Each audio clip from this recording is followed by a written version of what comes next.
Dalam video part 1 telah dijelaskan bahwa sebagian para rasul dan orang-orang Yahudi Kristen di Yerusalem yang merupakan gereja atau jemaat Kristen mula-mula mempermasalahkan tentang sunat yang tidak dilakukan oleh orang-orang non-Yahudi yang beralih menjadi Kristen di gereja Antiokhia di wilayah Suriah. Lalu kemudian para pemimpin gereja di Antiokhia mengutus Rasul Paulus dan Rasul Barnabas yang sudah menjadi anggota jemaat di sana untuk pergi ke jemaat Kristen di Yerusalem mencari solusi.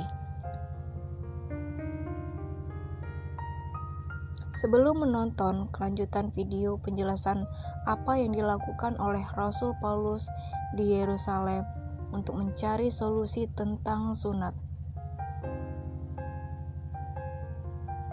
mari kita simak terlebih dahulu penjelasan tentang tujuan dan makna dari sunat yang sebenarnya.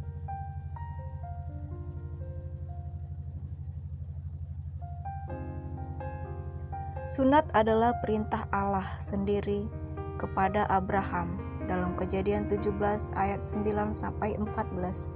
Tujuannya adalah untuk menjadi suatu tanda kepada Abraham dan keturunannya sebagai umat pilihan Tuhan. Dan bangsa Israel menjadi umat pilihan Tuhan melalui leluhurnya yaitu Ishak, yang disebutkan oleh Allah sendiri sebagai keturunan Abraham.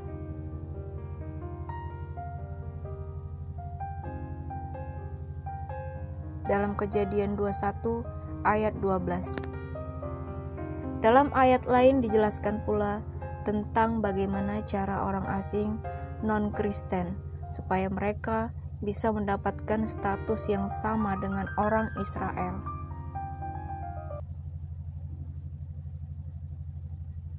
Caranya yaitu bahwa mereka harus disunat. Jadi, berdasarkan bunyi di ayat tersebut, menurut orang Kristen Yahudi asli di zaman Rasul Paulus,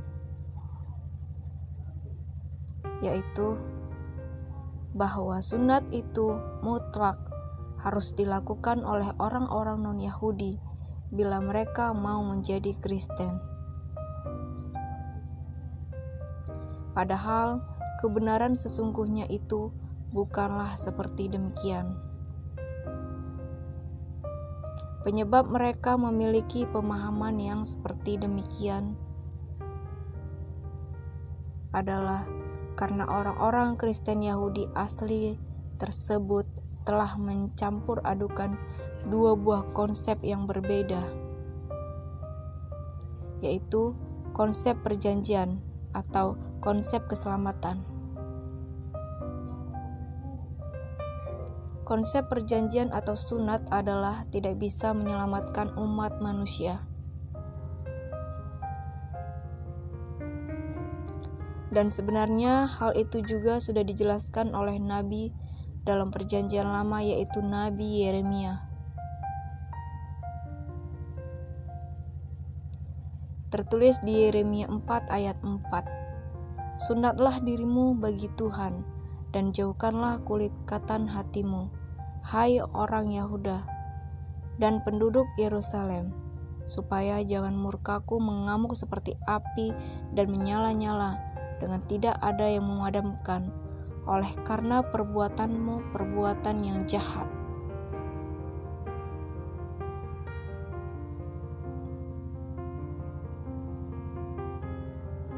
Dalam Yeremia 9 ayat 25, lihat, waktunya akan datang, demikianlah firman Tuhan, bahwa aku menghukum orang-orang yang telah bersunat kulit katannya.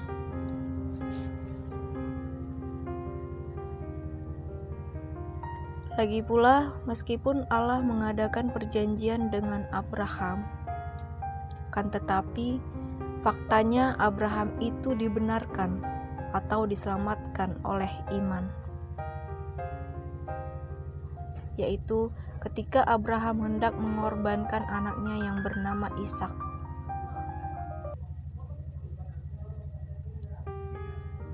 Yang peristiwanya tersebut sebenarnya adalah melambangkan penyaliban pengorbanan Yesus Kristus. Dan ketika Abraham dibenarkan atau diselamatkan oleh karena iman dalam peristiwa tersebut, maka hal itu terjadi sebelum Allah mengadakan perjanjian sunat dengan Abraham. Sudah dijelaskan bukan? Jadi, perbedaan antara keselamatan dengan perjanjian atau sunat itu adalah keselamatan itu secara waktu berurutan sudah ada sejak zaman Adam, Nuh, Abraham, Ishak, Yakub, Daud, para nabi, para rasul, hingga sampai akhir dunia ini. Dan selamanya keselamatan itu didapat melalui iman oleh anugerah kasih karunia Allah. Sedangkan perjanjian sunat kepada Abraham itu adalah merupakan rencana Allah bahwa melalui keturunan Abraham, yaitu Israel yang dipilih oleh Tuhan, supaya rencana Allah untuk menyelamatkan umat manusia itu dapat diketahui oleh seluruh dunia, tertulis di Kejadian 12 ayat 1-3. Sebenarnya yang menjadi masalah bagi orang-orang Yahudi Kristen tentang sunat itu adalah dikarenakan mereka salah pengertian, yaitu mereka menghubungkan perjanjian sunat dengan keselamatan. Mereka memandang bahwa sunat itu adalah sebagai jasa atau usaha manusia supaya dapat beroleh keselamatan.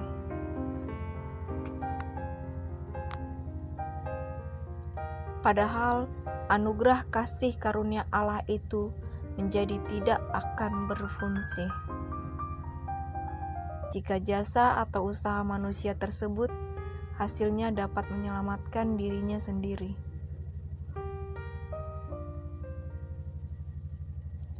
Karena jasa atau usaha itu artinya bahwa orang tersebut mengandalkan kekuatan dirinya sendiri untuk meraih keselamatan.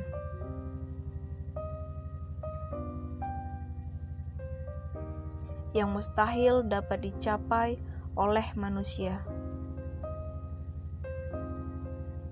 Contoh, jasa atau usaha melakukan kebenaran itu adalah antara lain perbuatan baik, ibadah, menuruti perintah atau hukum Allah, dan lain sebagainya yang dapat mendatangkan pahala.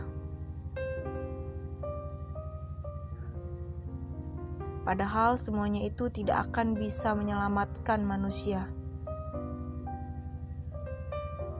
Karena keselamatan itu hanya didapat oleh anugerah kasih karunia Allah melalui iman. Meskipun jasa atau usaha yang mendatangkan pahala itu tidak bisa menyelamatkan manusia, namun semua contoh perbuatan jasa atau usaha yang disebutkan tadi harus tetap kita lakukan. Karena semuanya itu adalah perintah Allah. Jadi, pengertian Rasul Paulus tentang sunat adalah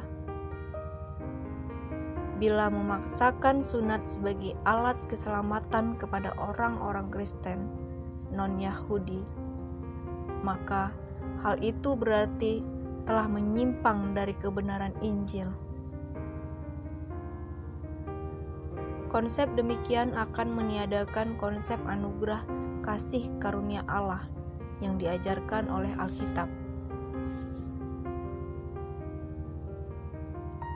Dan hal tersebut juga dapat menjadikan pengorbanan Yesus yang mati disalibkan untuk menebus manusia dari dosa, supaya umat manusia dapat beroleh keselamatan, akan menjadi tidak bermanfaat dan sia-sia.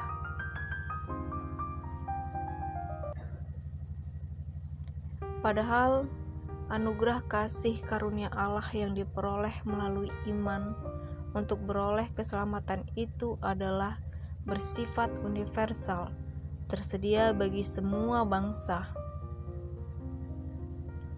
Karunia keselamatan itu bukan diberikan hanya kepada orang Yahudi atau Israel saja.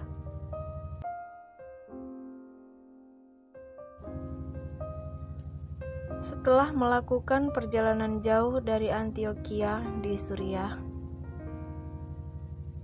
akhirnya Rasul Paulus dan Rasul Barnabas beserta rombongan tiba di jemaat Kristen Yahudi di Yerusalem. Lalu, dengan para jemaat Kristen di Yerusalem, mereka mengadakan sidang untuk membahas permasalahan sunat. Dalam pertukaran pikiran tentang sunat di Yerusalem tersebut, Rasul Petrus memberikan kontribusi tentang masalah sunat. Rasul Petrus menegur para penatua dan rasul lainnya, yaitu dengan mengingatkan kepada mereka tentang pengalamannya dengan Kornelius, seorang non-Yahudi yang tak bersunat. Meskipun Kornelius adalah orang non-Yahudi yang tak bersunat, tapi Kornelius dikaruniakan Roh Kudus oleh Allah. Sama seperti Allah mengaruniakan Roh Kudus kepada para murid ketika pada hari Pentakosta. Itu artinya bahwa orang non-Yahudi juga telah mendapatkan penyucian hati dari Allah.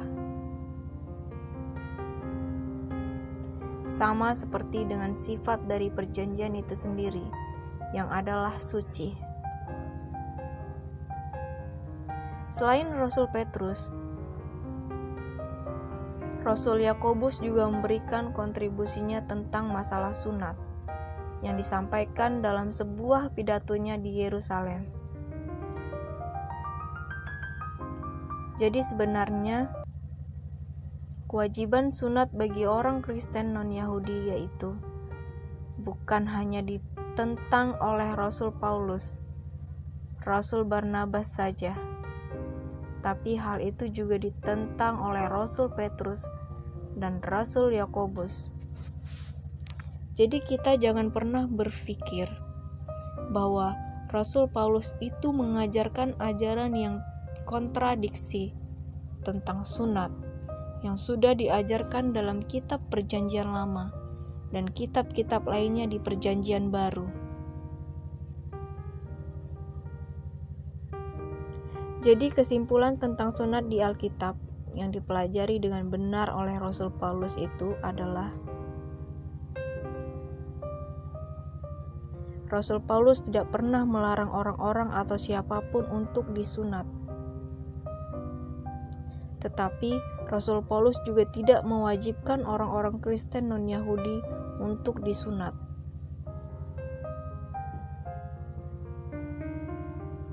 Dan pengertian Rasul Paulus tersebut sudah sesuai dengan kebenaran maksud Allah tentang sunat. Rasul Paulus telah mengetahui, bahkan mengerti tentang kebenaran firman Tuhan yang sesungguhnya. Sunat itu hanya sebagai tanda perjanjian dan bukan sebagai cara untuk memperoleh jalan keselamatan. Perjanjian atau sunat dan keselamatan itu sebenarnya keduanya sudah digenapi oleh kematian Yesus Kristus yang mati di salib dan darahnya tercurah bagi keselamatan seluruh umat manusia. Demikian pula dengan orang yang disunat. Pastilah akan mengeluarkan darah meskipun sedikit. Jadi, kesimpulan penting lainnya tentang sunat itu adalah bahwa orang Kristen itu boleh disunat, atau bila tidak disunat pun, hal itu tidak menjadi masalah. Tetapi, bila orang Kristen tersebut disunat, janganlah hal tersebut dijadikan sebagai upaya untuk memperoleh keselamatan. Karena bila kita memiliki pandangan atau pemikiran yang seperti demikian, maka hal itu sama saja kita tidak menghargai pengorbanan Yesus Kristus yang telah rela mati untuk kita.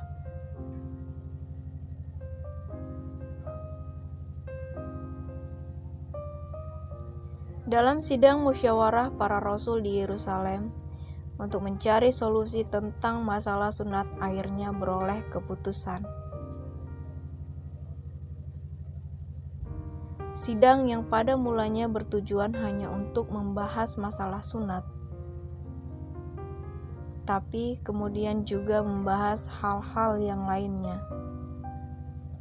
Dengan dituntun oleh Roh Kudus, akhirnya sidang tersebut memutuskan beberapa hal, yaitu bahwa keselamatan itu hanya diperoleh dari anugerah kasih karunia Allah saja. Kedua, orang-orang Kristen non-Yahudi dibebaskan untuk tidak melakukan sunat bila mereka mau bergabung dengan gereja.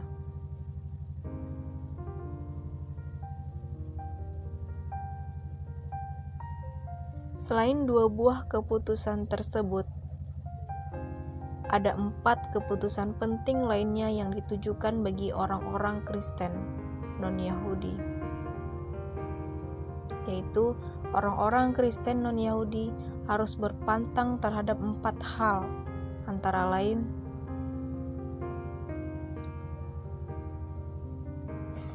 dalam larangan 1, dilarang memakan makanan yang telah dipersembahkan kepada berhala dalam upacara kafir, yang kemudian makanan tersebut disajikan di pesta kuil atau dijual di pasar, seperti yang biasa dilakukan oleh orang-orang non-Yahudi pada zaman itu. Dalam larangan 2, dilarang memakan darah. Larangan 3, dilarang memakan daging hewan yang mati, dicekik dan darahnya tidak dikeluarkan. Larangan 4, melarang kegiatan seksual dalam segala bentuk yang menyimpang. Keputusan-keputusan dalam sidang para rasul tersebut bukan bersifat sementara dan meniadakan kode etik Kristen yang terhubung dengan yang ada dalam Perjanjian Lama.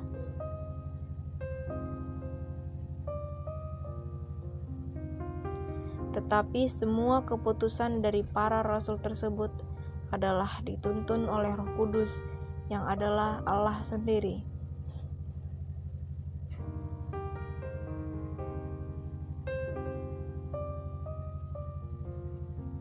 Jadi, keputusan yang disampaikan oleh para rasul itu sebenarnya adalah keputusan dari Tuhan.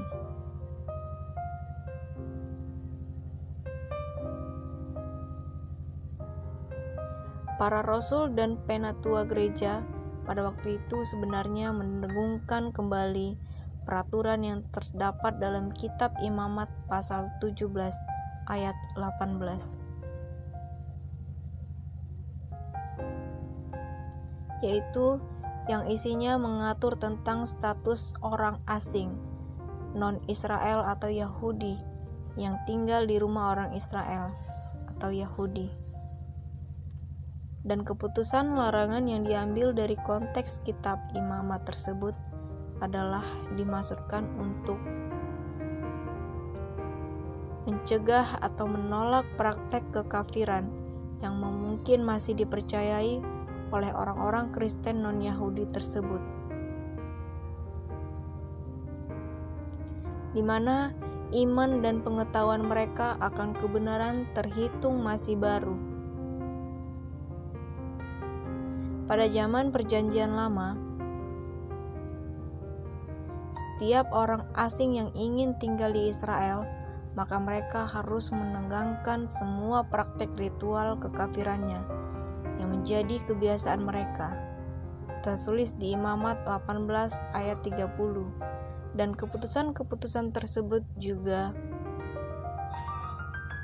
ternyata kemudian ditugaskan kembali oleh Rasul Yohanes yang menuliskannya dalam kitab Wahyu 2 ayat 14 sampai 20.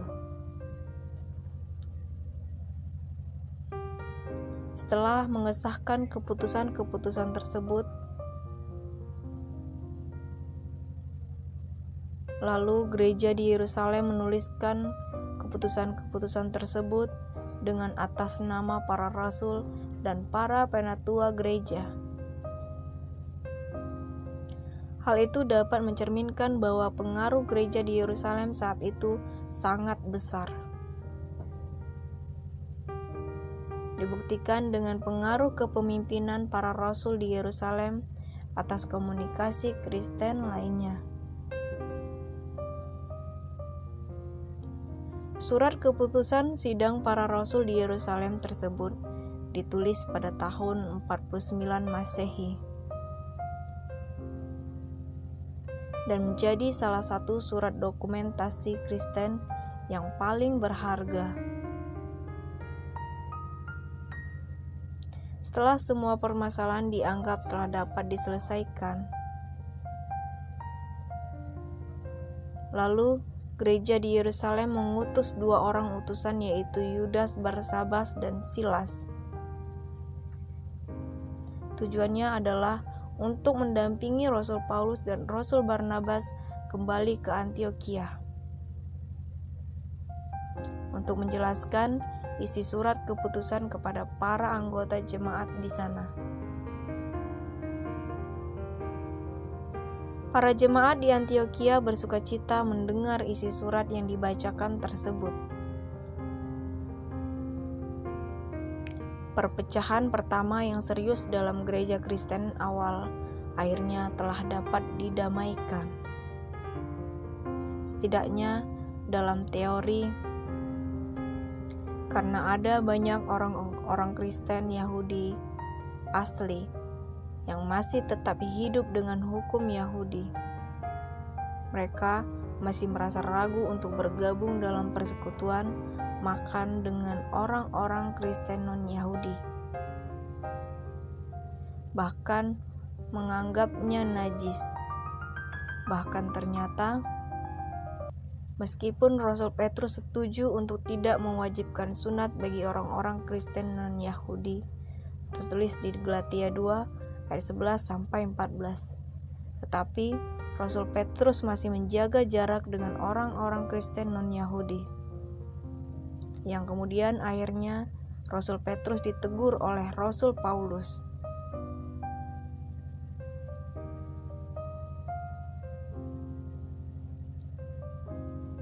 Dan faktanya juga, tidak semua murid-murid atau para rasul lainnya dapat menerima keputusan hasil sidang di Yerusalem itu dengan sukarela. Setidaknya untuk saat itu, melalui kisah masalah sunat ini, sebenarnya kita dapat mengambil pelajaran rohani yang dapat kita aplikasikan dalam kehidupan kita di dalam jemaat atau gereja,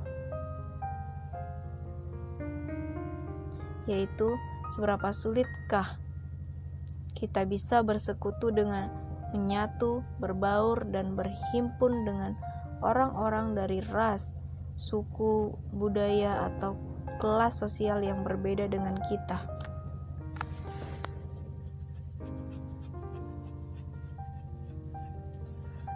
Mungkin di antara kita ada yang masih merasa belum cocok atau nyaman dengan orang-orang yang berbeda dengan kita. Tetapi, hal itu juga yang dirasakan oleh sebagian para rasul dan orang-orang Kristen Yahudi asli pada saat itu. Melalui penjelasan ini, kita dapat belajar bahwa kita harus bersih dari sikap anti-Injil. Karena Injil atau kabar baik itu adalah bersifat universal yang dapat menghancurkan segala sekat perbedaan. Dan sesungguhnya bahwa seluruh anggota jemaat itu sudah disatukan dalam iman di dalam Yesus Kristus.